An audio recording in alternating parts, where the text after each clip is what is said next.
يا مساء يا أساطير اتش دي أكشن. متخيل تبقى قاتل محترف مهنته يخلي القتل شكله حادث طبيعي، بس لما أصحابه بيقتلوا اللي بيحبها مش هيسيب حد واقف على رجليه. معاكم سام من تيم اتش دي أكشن، ويلا بينا.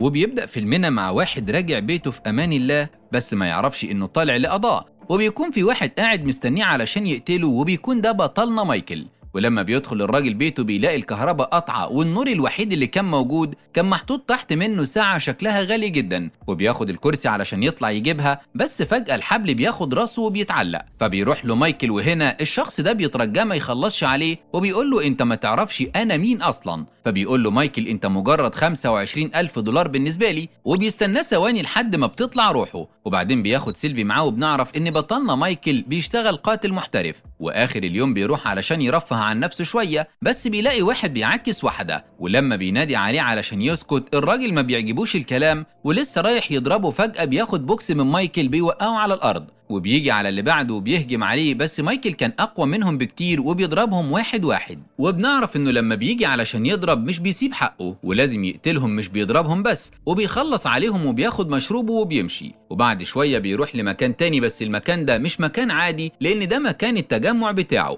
وبنتعرف على أصحابه اللي شغالين سفاحين زيه، وأول واحد فيهم اسمه كليف، وده عنده نموذج مختلف في القتل، وهو انه بيمسك الفاس وبيضرب بيه من غير ما يحس لحد ما بيخلص على اللي قدامه. وبنتعرف على ميك وماك، ودول اصحاب جدا من فترة الجيش ومتدربين جامد ومش بيبعدوا عن بعض، ونظام القتل بتاعهم انهم بيخلوا المكان كأنه عبارة عن حادثة في سرقة. اما جيم فدي محترفة فنون الساموراي، وقتلت المدرب بتاعها بعد ما خلصت التدريب. وبنتعرف على فريد اللي كانت ميوله في القتل غريبة ومتنوعة. وبنيجي بقى لصاحب المكان والرئيس بتاعهم، وهو راي اللي بيبقى واقف مبسوط ورا الترابيزة، وبيبارك له علشان باع الموتوسيكل القديم بتاعه وجاب واحد جديد. وبيسأله فريد ايه اللي انت شغال عليه الايام دي، فبيقول له انه بيخترع لزقة طبية بتموت، بس مش بيكونوا مصدقينه، وبيتراهن مع ري انها شغالة بس لسه محتاج يجربها. وبعدين بيسأله مايكل عن حبيبته السابقة واذا كان لسه معاها ولا لا، فبيقول لهم انه شوية كده وشوية كده، وبيفكرهم ري بالثلاث قواعد للمكان، وهما: 1 انك ما تتضايقش ابدا،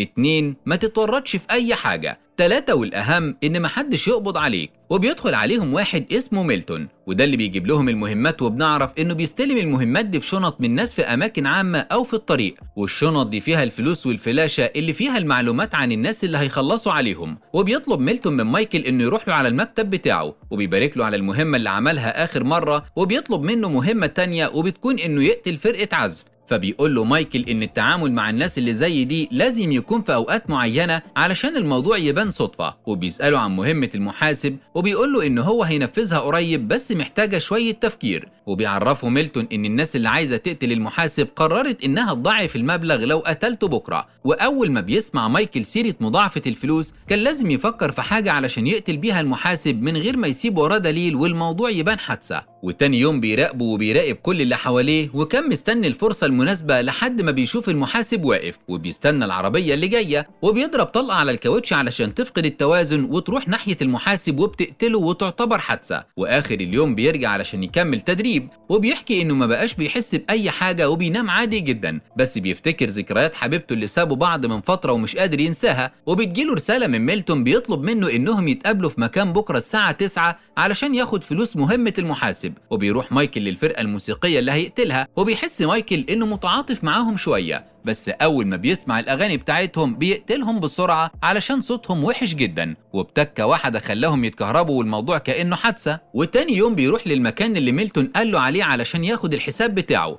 بس فجأة بيجي واحد من بعيد وبيضربه بالمسدس، فبيستخبى مايكل بسرعة. ولما الراجل بيجي علشان يهرب بيلاقي الطريق مسدود، وبيجي يرجع بيلاقي مايكل قصاده وبيضربه بالرجل وبيوقعه على الأرض. والراجل بيهجم عليه بس ما بيكونش قوي زي مايكل اللي بيضربه بالرجل تاني وبيوقعه تاني على الأرض. وكل ما الراجل يقوم بيضربه مايكل برجله في وشه، وبيقول له على الحاجات الغلط اللي عملها علشان جاي يقتله في مكان قريب زي ده، وما عملش حساب لأي حاجة، وإنه إزاي يقتل واحد محترف زيه. وبيقوم الراجل تاني، والمرة دي مايكل بيستعد له وبيديله بالرجل في وشه، وبينزل على الأرض وبيمسك دراعه وبيكسره، وبيمسك ظهره وبيقسمه لحد ما بيخلص عليه. وبيكلم ميلتون في التليفون وبيشتمه علشان باعت له واحد يقتله، فبيعمل ميلتون لنفسه من بانها وبينكر اللي حصل. وآخر اليوم مايكل بيقوم على رسالة من واحدة اسمها شيري كانت صاحبة حبيبته ليلى، وبيتصدم بخبر وفاة ليلى وإن الجنازة يوم الحد اللي جاي. وبيجي يوم الجنازة وشيري كانت واقفة بتعيط على صاحبتها ومايكل كان واقف بعيد، ولما الكل بيمشي بيروح وبيحط ورد على القبر بتاعها، وبتشوفه شيري وبترجع له تاني وبيتخانقوا مع بعض، وبتقول له ان في 2 دخلوا يسرقوا البيت بتاع ليلى وقتلوها، وبتصدمه بالخبر التاني وبتقول له انها كانت حامل منه بس ما كانتش عايزه تقول له، وبتسيبه وبتمشي. وبتنتشر القضيه وبيتكلم الاعلام عن قضيه ليلى وان الاتنين اللي قتلوها الشرطه لقيتهم ميتين بجرعه زياده من المخدرات. بس طبعا مايكل ما بيكونش مصدق كل ده وعارف ان اللي حصل لليلى ما كانش صدفه، وبيعمل مكالمه لواحد وبيروح يقابله، وبنعرف انه خد الملف بتاع ليلى وراح للبيت بتاعها، وعرف ان الاتنين اللي دخلوا علشان يقتلوها دخلوا من الشباك، ودي حاجه ما كانتش سهله، وعلشان ما لقوش حد فكروا انهم يدخنوا شويه مخدرات، واول ما دخلت ليلى عليهم اتصدموا منها علشان كده قتلوها وهربوا. ولما بيشوف في الملف بيعرف ان التقرير بتاعها اتكتب فيه ان جسمها كان فيه نسبه لمرض الفوبيا من الطيران، ولكن مايكل كان عارف كويس انها ما كانتش بتخاف من الطيران لانهم كانوا بيسافروا مع بعض بالطياره عادي، وبيعرف ان اللي حصل لها ده ما كانش بسبب 2 عاديين. ولما فكر شويه بيعرف ان اسلوب القتل ده هو اسلوب ميك وماك، وانهم رتبوا كل حاجه علشان تبان انها عمليه سرقه، ومن هنا بيقرر ياخد حقها بنفسه، وبيروح للمكان اللي بيتدربوا فيه ورمى في وشهم الورق بتاع قضيه ليلى، ولكن بيعملوا نفسهم مش عارفين حاجه، بس هو بيحكي لهم عن تفاصيل القضيه وعارف ان اللي حصل كله كان كذب،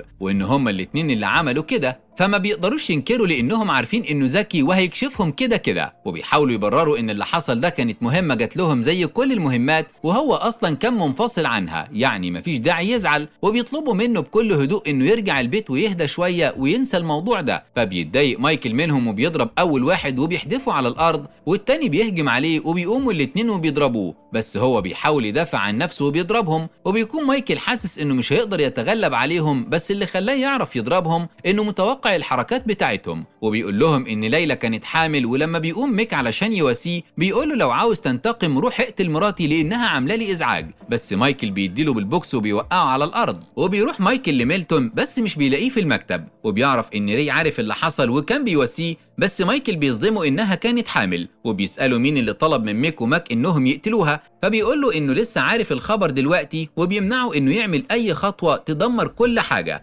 وبيهدده بالمسدس اللي كان تحت الترابيزه، وبيقول له ان كل سجلات جرايمك معايا. فبيهدى مايكل وبيبتدي يفكر، وبنرجع فلاش باك للماضي وبنشوف مايكل لما كان صغير كان بيبيع جرايد، بس في عيال كانوا دايما بيجروا وراه وبيضربوه وعمره ما عرف ياخد حقه منهم، وفي يوم بيستخبى منهم وشاف ري بيحاول يفتح باب، وفجأة بيحصل انفجار في الشقة، وبيروح مايكل يراقبه وبيعرف كل حاجة عنه وبيسجله، وفي يوم من الأيام بيروح له وبيديله الشريط اللي مسجله، فبيتصدم ري وكان مفكر إن في حد بعته، بس مايكل بيقول له إنه عاوزه يساعده علشان يعرف يدافع عن نفسه، وأول ما بيعرف ري إن محدش عارف مكان مايكل هنا بيضربه، فبيقول له مايكل إنه لو مرجعش البيت خلال ساعة أهله هيلاقوا الشريط ويبلغوا الشرطة، وبكده أكبر ري إنه يساعده. فبيقول له مايكل إن أول حاجة لازم يعملها إنه يقتل الزعيم بتاعهم اللي دايما بيضربه، وبيعرفوا ري طريقة وبيديله مفتاح وبيدخل بيها شقته، وبيعلق فلوس بره البلكونة علشان عارف إن الولد ده بيحب حاجة اسمها الفلوس، وأول ما راح علشان ياخدها مايكل بسرعة بيروح وبيحدفه، ولما رجع لري تاني بدأوا يشتغلوا مع بعض وعرفوا ري كل حاجة تخص الشغل، ودربوا عرفوا ازاي يقتل من بعيد من غير ما يسيب أي بصمات، وبيديله القواعد اللي لازم يلتزم بيها. وبنرجع للوقت الحاضر وبنشوف مايكل راح لشيري علشان عاوز يعرف منها معلومات عن ليلى وايه اللي كانت بتشتغل عليه، بس بيتخانقوا مع بعض، فبيفهمها مايكل ان اللي حصل لليلى ما كانتش حادثه عاديه، وفجاه بيدخل عليهم كليف اللي بيكون جاي علشان يقتل شيري، بس من حسن الحظ ان مايكل كان معاها وبيدافع عنها وبيضربه، بس علشان كليف زي المجنون ما كانش قادر يسيطر عليه، وشيري بتاخد سكينه وبتضربه في رقبته، وبيمسكه مايكل وبيوقعه على الارض وبينزل على الفاس بتاعته وبيموت. وبيطلب مايكل من شيري انها تروح لبيت ليلى وتجيب اللابتوب بتاعها علشان يعرف ايه اللي كانت بتشتغل عليه، وبيروح مايكل للمكان اللي فيه ميلتون وبيضرب الراجل اللي كان بيعمل له مساج، وبيضرب ميلتون علشان يعرف منه اللي حصل ويعترف مين اللي طلب منه يقتل ليلى، وبيدخل واحد علشان يضرب مايكل بس ما بيقدرش عليه، وبيضربه مايكل وبياخد العصايه اللي كانت معاه، وبيضرب ميلتون على رجليه علشان يعترف، وبيقول له ان الضربه اللي جايه مش هتقدر تمشي على رجليك، وبيعترف ميلتون وبيقول له على اسم اللي طلب منه يقتل ليلى، وبيكون واحد اسمه يونارد، وبيجي له تليفون من شيري علشان يتقابلوا لانها عرفت حاجات كتير ولازم يشوفها، معاه. وبيقعد ري مع باقي الفريق وبيقرروا انهم يقتلوا مايكل لانه دلوقتي بقى خطر عليهم. وبيروح مايكل يقابل شيري في الاتوبيس وبتقول له ان ليلى كانت بتحقق في شركه بترول من وقت كارثه خليج المكسيك، وان الشركات ما بقتش بتاخد دعم من الحكومه، وكانت بتتكلم مع محاسب كان بيجيب لها معلومات، بس فجاه ما بقاش بيرد عليها. وبنعرف ان المحاسب ده اللي مايكل قتله. وبيروح مايكل ليونارد علشان يعرف مين اللي مشغله، بس يونارد كان جبان ومن كام بوكس بس من مايكل بيعترف بكل حاجه. وبيقول له ان رئيس الشركه اللي اسمه زيك هو المسؤول عن الموضوع ده، وبيعرفه كمان ان ميلتون هو اللي بعت له الراجل علشان يقتله ويخلص منه. وبيقول له انه علشان أأمن نفسي سجلت كل المكالمات اللي بيني وبين ميلتون. وبيرفض يديها لمايكل غير لما بيوعده انه مش هيقتله. وبياخد مايكل التسجيلات ولسه بيمشي فجأة بيدخلوا عليه ميك وماك وبيقتلوا يونارد وبيرموا قنبلة، بس مايكل بيشوطها برجله وبيرجعها ليهم تاني. وبيمسك ميك علشان يدافع بيه عن نفسه، بس ماك بيقتله غصب عنه فبيتصدم علشان قتل صاحبه وبيتجنن. فبيروح مايكل بسرعة وبيضرب فيه لحد ما بيخلص عليه. وبيجي واحد وبيهجم على مايكل وكان بيحاول يديله حقنة، بس مايكل بيقلبها عليه وبيرميه من فوق السلم. واول ما بينزل بيشوف فريد اللي بيحاول يطبق الاختراع بتاعه، بس مايكل بيضربه وبيهرب وبياخد الاختراع بتاعه معاه. وبيروح لبيت زيك وبتكون موجودة جين هناك علشان تحميه. وبيدخل مايكل وبيقتل الحراس، وزيك بيقول لها كنت فاكر انهم هيقدروا عليه. وبتقول له جين ياخد السيف بتاعها ويدخل جوه، وهي 10 دقايق وهتخلص له على مايكل. وبيبداوا يتخانقوا مع بعض وبيضربها مايكل بالازازة على راسها، وبيضربها برجله جامد فبتطير على الباب وبيتكسر وبتقع على الارض وبتقوم. وبيديها زيك السيف بتاعها وبتهجم على مايكل، لكنه بياخد السيف بتاعها وبيقتلها وبيحدفها على النافورة. وبياخد السيف وبيروح لزيك وبيحاول زيك يعرض عليه فلوس كتير، بس مايكل ما كانش فارق معاه وبيفصل راسه عن جسمه. وبيروح مايكل للمكان بتاع ري وبيكون ميلتون هناك وبيحكي له على اللي عمله في الفريق بتاعه اللي كان مبسوط بيه، وانه قتلهم كلهم واحد واحد. وبيقول له ان ميلتون طلب من واحد يقتلني فبينكر ميلتون، لكن مايكل بيطلع التسجيلات اللي معاه وبيتعصب ري وبيضرب ميلتون. فبيطلع مايكل اللزق الطبي بتاع فريد وبيديه لميلتون يحطه على نفسه من اثار الضرب، وبيشكره ميلتون. واول ما بيحط اللزق على وشه وبيجي يشرب الشاي بتاعه بيقع على الارض وبيموت. وبنعرف ان فريد الاختراع بتاعه ناجح. وفجأة بيمسك ري مسدس وبيهدد مايكل، بس ما بيقدرش يقتله لان هو اللي مربيه. وبيخرج مايكل بره وبيقرر انه يتوب ويغير من اسلوب حياته. وبكده خلص الفيلم يا اسطورة. سلام.